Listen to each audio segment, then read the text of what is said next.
kalau kita lihat di sini, saya akan coba restart session di sini. User, ya, dia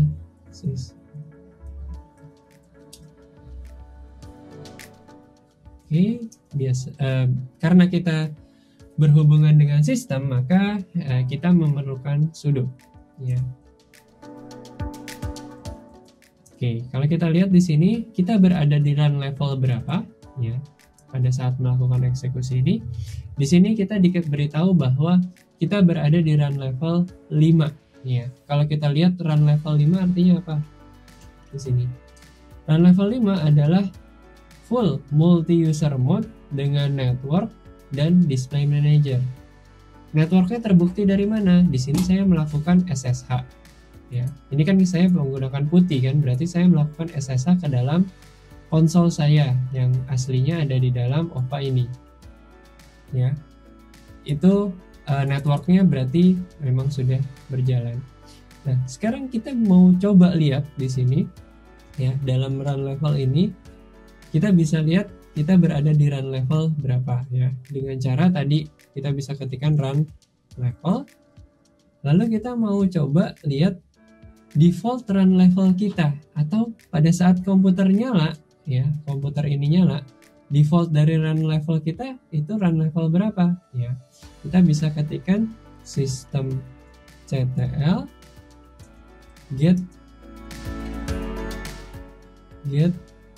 default.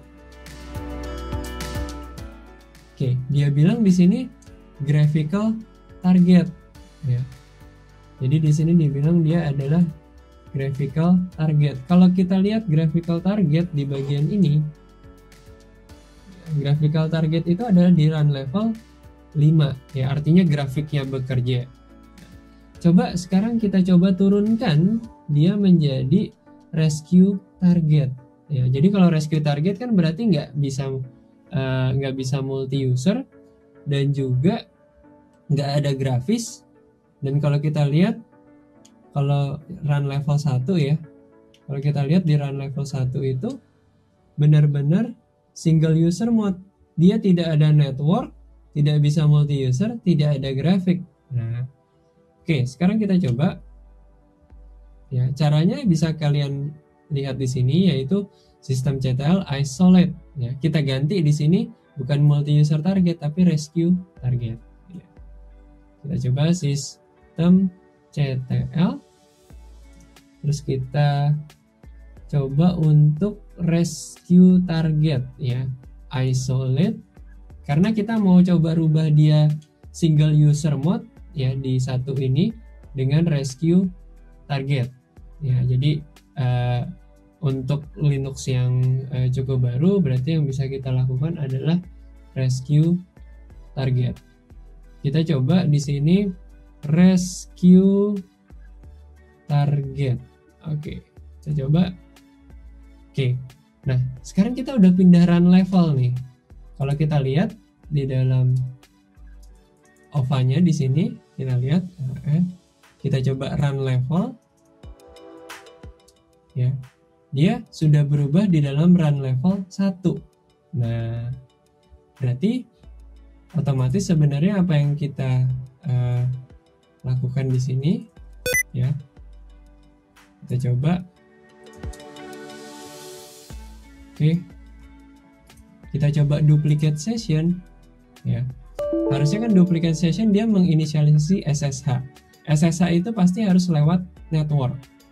Karena run level saya itu sangat di bawah, ya, artinya run level 1 di sini, otomatis dia tidak bisa atau di-disable oleh dia networkingnya. Jadi semua program yang menggunakan networking itu nggak bisa di run level ini, ya. Jadi karena saya berada di run level paling bawah atau run level 1. Oke, sekarang saya coba ubah, ya, supaya run levelnya kita naik, ya. Kita coba multi user target, dimana dia berada di dalam run level 2, 3, 4. Oke, networknya semua nyala, semua di enable sama dia. Jadi semua program yang menjalankan network sekarang sudah bisa dijalankan. Ya. Oke, kalau kita lihat sekarang kita bisa login, ya. Ya, jadi kita sudah bisa login sekarang. Artinya SSH-nya sudah bisa di-enable. Ya. Oke, jadi itulah yang bisa kita lakukan ya ketika kita bisa change run level. Oke. Kita coba di sini saya coba restart ulang ya komputernya. Ya. Kita coba ulangi dari awal ya, artinya tadi kan run levelnya sudah kita rubah-rubah. Nanti kita coba lihat karena default run level kita adalah run level 5.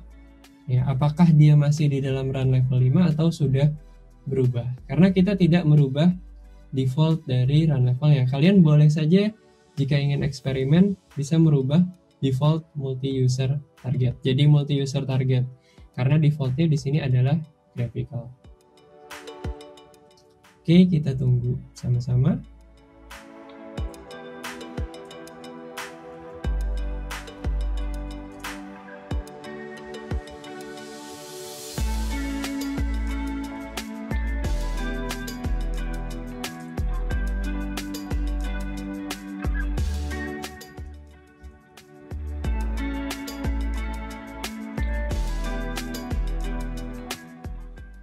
Sudo su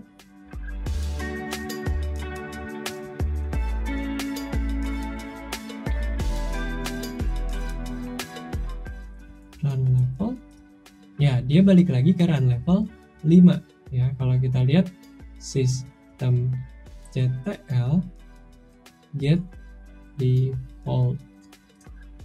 Oke, dia ada di graphical target. Di mana graphical target itu ada di run level 5.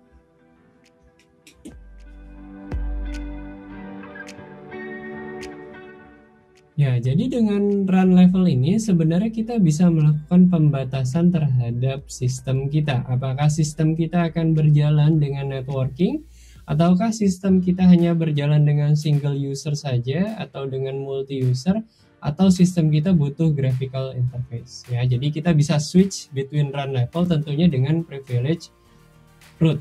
Ya, itu bisa kita lakukan di dalam Bootscript ini, atau pada saat kita menjalankan run level atau kita merubah run level, kita bisa memilih apakah dia sebagai single user, multi user, atau networking enable atau graphicalnya enable.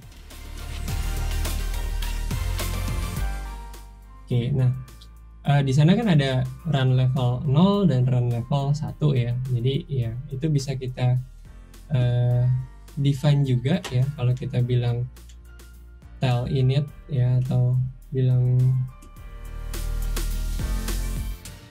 tel init 0 misalnya ya, dia akan shutdown seperti apa yang sudah ditampilkan di sini ya, bahwa sistemnya akan halt. Begitu juga kalau kita bilang dia tel init 6, maka dia akan melakukan reboot ya, atau restart mulai dari awal. Ya, jadi kalau kita lihat memang run level itu bisa melakukan pembatasan terhadap kita ingin menjalankan program pembatasan terhadap apakah yang menggunakan network, graphic, multi user, single user. Oke. Berikutnya adalah init script ya. Jadi kalau kita lihat di dalam init script ini adalah sebuah cara yang kita gunakan agar kita bisa melakukan eksekusi script custom kita milik sendiri, atau kita ingin mengeksekusi program yang berjalan pada saat melakukan booting. Dan script ini biasanya dieksekusi directly by init. Ya, seperti kita bahas pada modul sebelumnya mengenai daemon process, di mana daemon process tersebut ada sejak komputer tersebut nyala sampai komputer tersebut mati. Ya. Nyalanya itu karena apa? Karena dia dieksekusi sejak awal oleh init. Dia ngikut setelah init dieksekut, dia mengikuti init berjalan. Lalu di sini ada juga beberapa script yang atau beberapa program yang dieksekut secara indirect by init. Jadi ada yang secara langsung direct by init, ada juga yang secara tidak langsung. Ya, artinya dia baru anak keberapa dari init tapi tetap dieksekusi. Otomatis pasti jauh lebih cepat programnya berjalan ketika dia dieksekusi setelah init. Ya, bahkan nanti kita akan coba ya bereksperimen untuk menggantikan init dengan script yang kita miliki. Ya, jadi di sini ada script yang dieksekusi juga indirect atau secara tidak langsung dengan init. Biasanya ditaruh di dalam etc, initd dan rc. Ya, di sini ada, kalau kalian bisa buka explore foldernya, di sana ada rc05 ya. Jadi ada beberapa rc di sana. Dan itu tetap dijalankan pada saat startup atau program tersebut berjalan pada saat komputer tersebut ya.